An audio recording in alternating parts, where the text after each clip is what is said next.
Hello and welcome to the Education Scotland Digital Team's Guide to using Sway as part of Office 365 in Glow.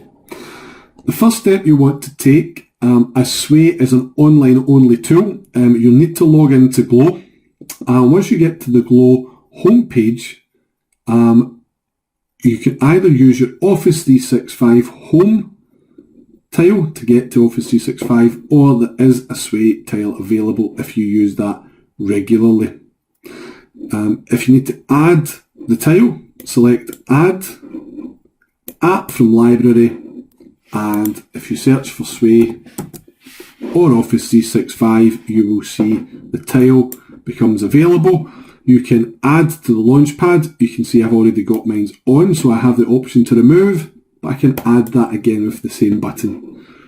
Close that dialog box and return to your Launchpad, and you now have access to Sway or any other tiles that you add via the same method.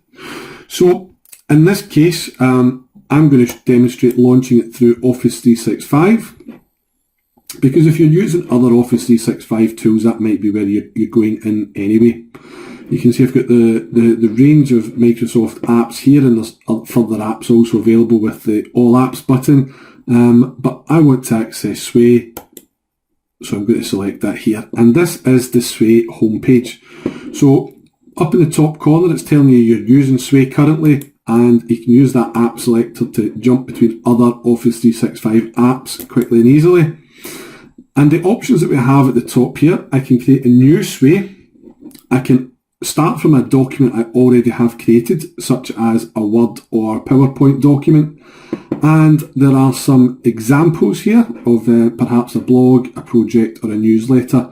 And these are some of the uses that we see lots of schools making use of Sway for, is perhaps a school newsletter, or for blogging about things that have been learning that's been happening in the class. You can see down here some recent Sways that I have used, and I can also pin Sways at the top. So if there is a Sway that I use quite a lot, perhaps a book report Sway, I could pin that if I'm always going to access those, but I've not got any at the moment. To pin a Sway, just go across to the options, and I can add that to pinned, so that if Volcanoes 3 is a Sway I'm going to use regularly, perhaps a display for welcoming learners to the classroom, you could use a Sway for that, and you might want to have that pinned for quick and easy access regularly. You can also see there are some featured Sways here, and these are Microsoft demo Sways that give you some examples of how Sway could be used in your class. So what I want to do is we'll dive straight into a new Sway, and if I select that here, you can see this Sway, create a Sway home screen here. So I have the storyline, which is the order of the cards, and these are the cards here, a bit like your slides in PowerPoint or your pages in Word if you're more familiar with those apps, but each part of the Sway is made up as a card. I can use the design button to go and have a look at the way that my Sway is going to look, but as I've not added anything, I'm going to go back to the storyline mode. So what's important to think about Microsoft's Sway tool is why you would use it, what you would use it for. Microsoft refer to it as a storytelling tool. It does have similarities to other apps such as Word and PowerPoint, but there are a few features that make it quite unique in its own way. So again, we see quite a lot of examples where pupils could make a story, and they can use cards for sections in the story. They might write a report, and again, you could use the cards to structure a report with text and images, and we'll go through those examples of how to add different media to the cards as we go. Teacher could use this in place of a PowerPoint or any other software that you use to present learning to your learners. Again, adding text, video, images, and there are some interactive parts as well. And again, as schools might use these as a newsletter or a blog to update and edit. So there's lots of uses, and what we'll do is go through an example of how I might create a sway for some learners. So when I'm ready to view, I can use the play button here and it will play me my sway, but I've not got anything in it at the moment. So in the card, if I click on it, I am going to create a sway about dinosaurs. So I can enter text and I can click here on this button to add a background, and what that does is it opens up this suggested box. Now I have the option here to add images from my OneDrive, from Bing, YouTube, or my own device if I already have images stored. But the chances are we might just want to grab some from the internet for ease. So already the AI in the software is reading my text. It knows I'm going to write about dinosaurs and it's suggesting that as top of the list. If I select that, it's going to use Microsoft's search engine Bing to find me images of dinosaurs that I could insert. What's really handy here is that the Creative Commons option is automatically selected through Glow, and this means that these images are copyright free, so you should have no issues using those at all. So here's some dinosaurs here. I'm going to select this image and press add, and you'll see that that image has went straight across to my card here. So this is the title card, and I can keep that open or close it, but just to see the whole screen I'm going to go back here. So I can also press emphasize and it will make this text bold. I can also use it to italicize the text as well, and I can add in a web link here too. So that's a simple adding text and graphics to a card. The next option you want to do here is to add another card. So I'm going to insert some content, and I can add a heading, a text, image, stack and upload. So again, I can bring any media from my own device. I can also add under these subcategories that might just make it a little bit easier to, if you're thinking about what you're trying to add. And we'll come back to some of these grouping categories in a moment. But for the moment, I want to add a heading. So this heading might be about T-Rex specifically, a well-known dinosaur. And again, I can add an image here as the background. And what I want to do this time is, rather than selecting and using the add button, I can also drag it across and insert it there. So two different ways to do the same thing. Then going to add some text about this. So if I want to know some information about the T-Rex, I've perhaps got that from another source. But what I can also do here is, you can see here I'm starting off in images, but if I select all, it is actually recommending some websites, some videos about dinosaurs, and what's useful is it's got this Wikipedia text, so I could add some Wikipedia text here. You see it's even dragged across those graphics from Wikipedia. So that's handy because you know, as the teacher, if your learners have inserted a card like this, and I can't go back and I can go back and edit parts of it, but if they're inserting all of those graphics and it's got the Wikipedia references, then you can quite clearly see they've just copied and pasted from Wikipedia, which might be useful. That might be something that you needed them to do. This is some information, but what I would be looking for is this in my own words. So I would want the learners to use their own language to explain this. So I'm just going to enter a bit of text here. Add that information, and again you can see the difference whether it's been inserted from Wikipedia or it's been typed by the learners, and I would be encouraging obviously learners to use their own language for that. So I can insert information from the web, pictures. Let's add a video in as well. So I can either tell it I need it to be a video, but also if I go across here, I should be able just to grab that and add it, and it's going to insert here, and I can even put a caption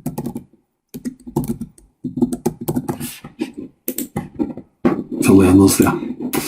Again here, if I go back to this text, I have the option to use bullet points. So if I just like I would in Word or PowerPoint. If I start a new line, it's going to use bullets, or I can use it to have a numbered list. I can highlight that and change it to numbers. So there's a few different bits that you'll be familiar with in terms of editing text and adding images and videos. So those are all useful. So we've added text, we've added graphics and videos, and even an excerpt from Wikipedia. If I close that box, what I want to demonstrate next, this is one of the many features that people enjoy about Sway that's quite unique. If I add, and I want to add a stack this time, I can add a series of content, and what it will do is we'll pile those up, and almost like a pile of pictures that you can sift through, and that adds some nice tactile parts to the Sway presentation. So I'm going to add a title.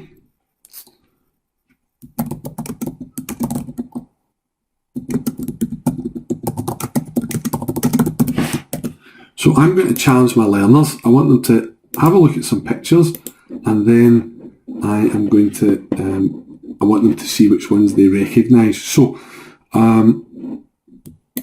what I can do is, you can see here, I can select multiple images at once, and I can do that in any of these cards. I can add a number of pictures at once, but when you're creating a stack, that's especially useful.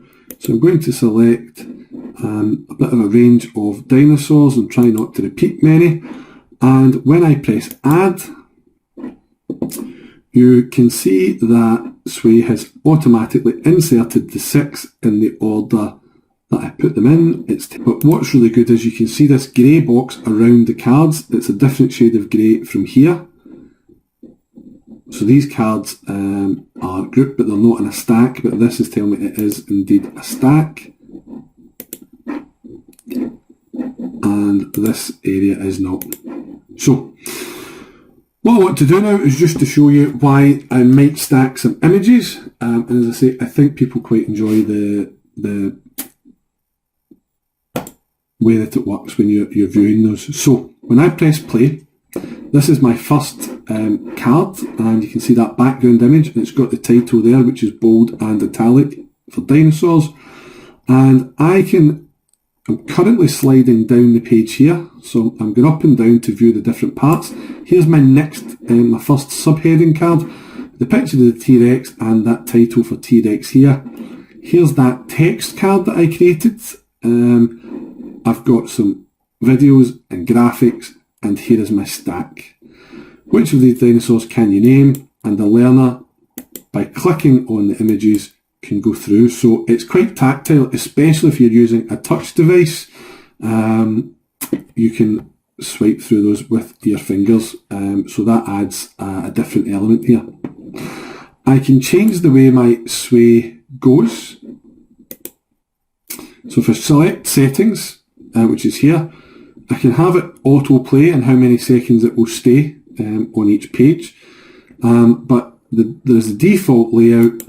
I can go to sideways, and again I can navigate going side to side. So again, if I'm going through these on a touch device, it's swiping from left to right to go from one page to the next. And there's also the option to have it created as a series of cards, which is perhaps more akin to PowerPoint. So each one is its own page, almost like the slides on a PowerPoint, and you can see that changes the size and the layout of some of those images here. What's really good is when you have the stack as a full screen, you get that effect much better to look at those images. So what I want to do is go back and edit, and because I like the fact that the stack is quite large, if I go to the stack, you can see here, I can change the group type. I can ungroup them if I want to separate these images, but you can see here it is currently set to subtle. I've got an option to go up to moderate, and what I want to really do is intense. So I think the stack is quite an important part of my my story to tell, so I want that to be quite bold. Also, this text was really small, so I'm going to make that a little bit larger. And what I might do is make this video It's already small, that's fine, and so is this section. Now when I press play, you should notice the difference here. So I have my title page with the graphic and that information for dinosaurs. I've then got a section about T-Rex. Here's my text. You can see that's larger than it was before, much more prominent. I've got these two which are set to subtle, and when I come down, the small stack that used to be here is now large, and that's quite, it's set to intense, so a lot bigger and bolder. This can be great to do with photographs of your learners. If you've got a class blog and you're demonstrating things that they've learned, again, really nice to be able to go through and adds that tactile quality to a digital presentation. So to be able to click through those images is one of the most popular parts of a sway.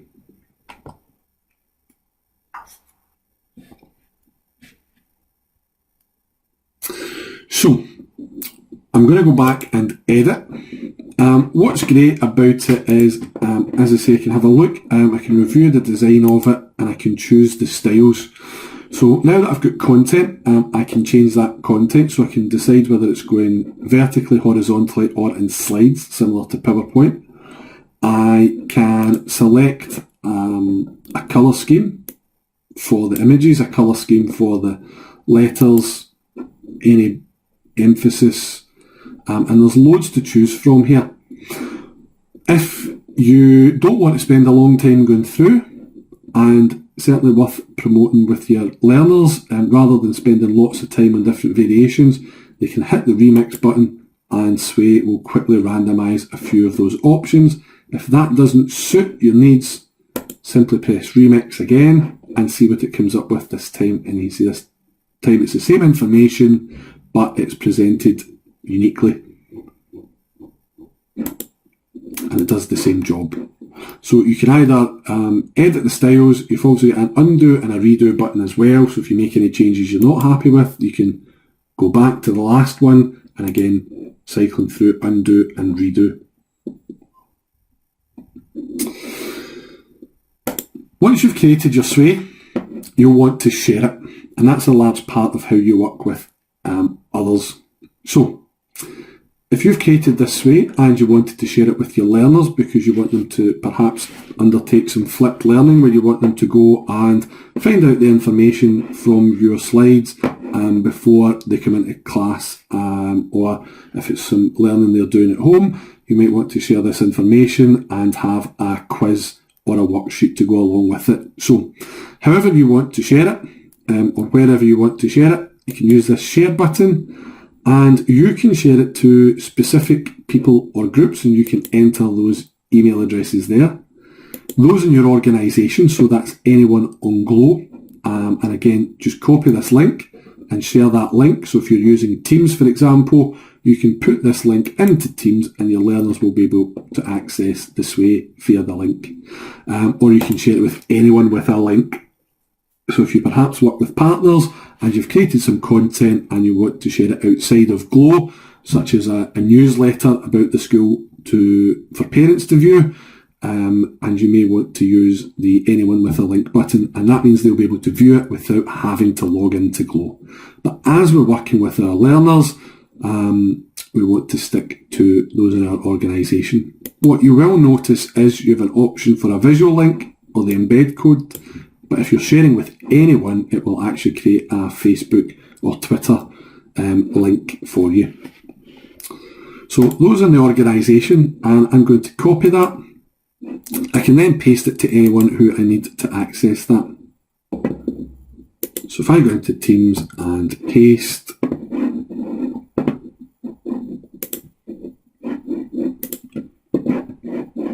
so if I go into Teams and I select that text box at the bottom, I can paste in my visual link, and that is what learners will get.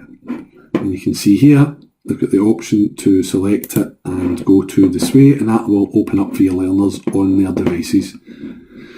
Now, that's because I've shared this to edit. I want my learners to be able to take a copy of this and they can edit parts of it. So that might be really useful if you're working in small groups, Or if you're collaborating with a colleague, perhaps you and your stage partner are working on resources for a shared topic. You might want to share with your stage partner or a colleague who could edit this and add to it. That'd be really useful.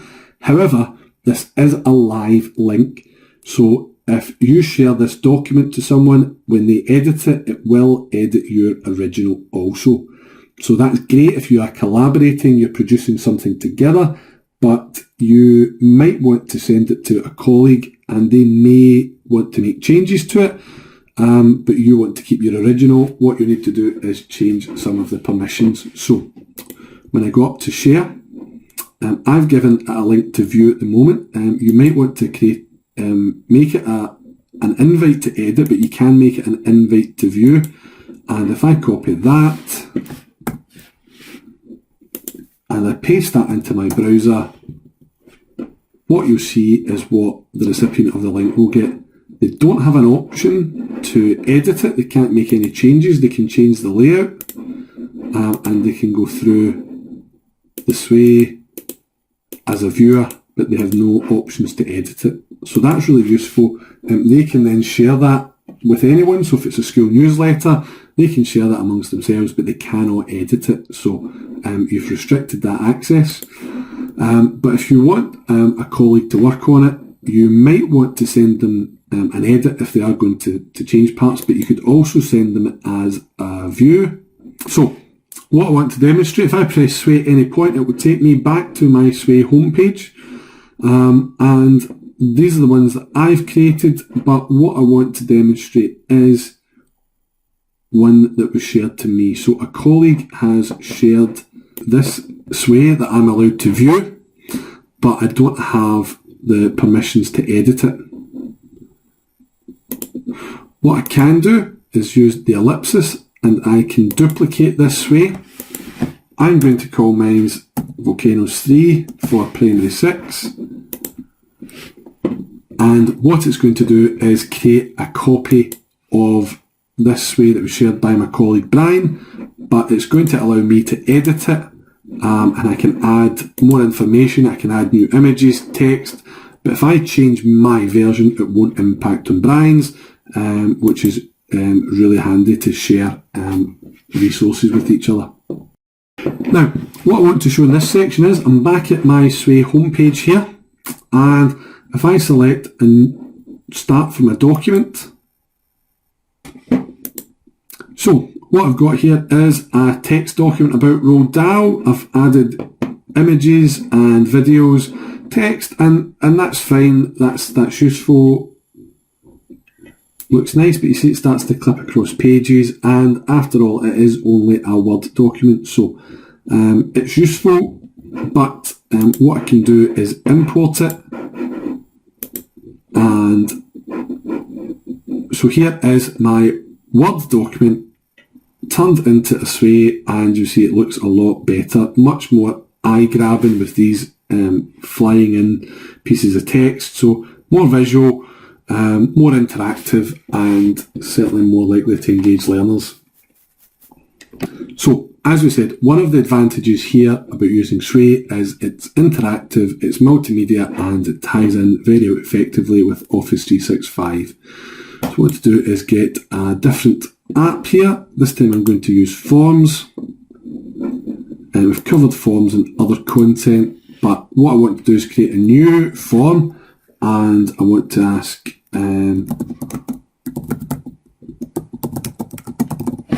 something very simple.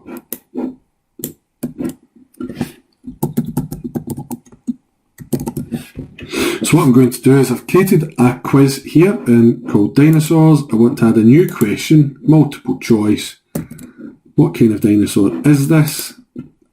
I'll add an image from the internet, put a picture of a T-Rex. As I say, there is another webinar. If I'm doing this very quickly,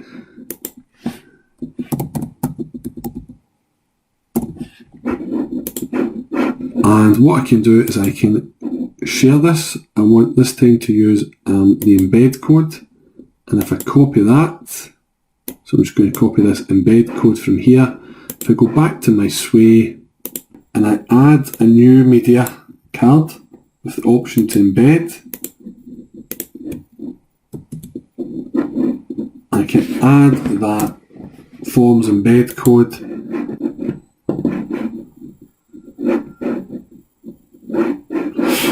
So you can see I've embedded my quiz into the Sway, and my learners can scroll down, they can see that as part of the window. I could probably increase the size of that in the card settings. So what kind of dinosaur is this? It's a T-Rex, and I can submit. So I've got a quiz built into my learning story. So your learners could be reading all of this information that you have created for them, and you can quiz them as they go. So really great for low stakes retrieval practice. This could also be useful using Microsoft Forms for an evaluation tool to get thoughts, so learner voice, or from the school community such as parents. You could get their thoughts on a school newsletter using Microsoft Forms as well. So that's mostly it. I think I've covered most of the points here. If there are any further points, please do get in touch with the team through the webinars team that we've been using to present these, or get in touch via Twitter at DidYouLearnScott and see if there's anything else that we've missed that you'd like to see more information on. But thank you for joining us with this. The last things I'll leave you with are up in the ellipsis you'll see further options for settings and help. So if you get stuck with anything, you can use the help button there to find out more information. And you've also got the Microsoft Educator Centre, which has links to tutorials and how-to guides around Sway and other Microsoft features and apps. So hopefully this has proved useful, and you'll check out some of our other videos as well. But thanks for joining us, and goodbye for now.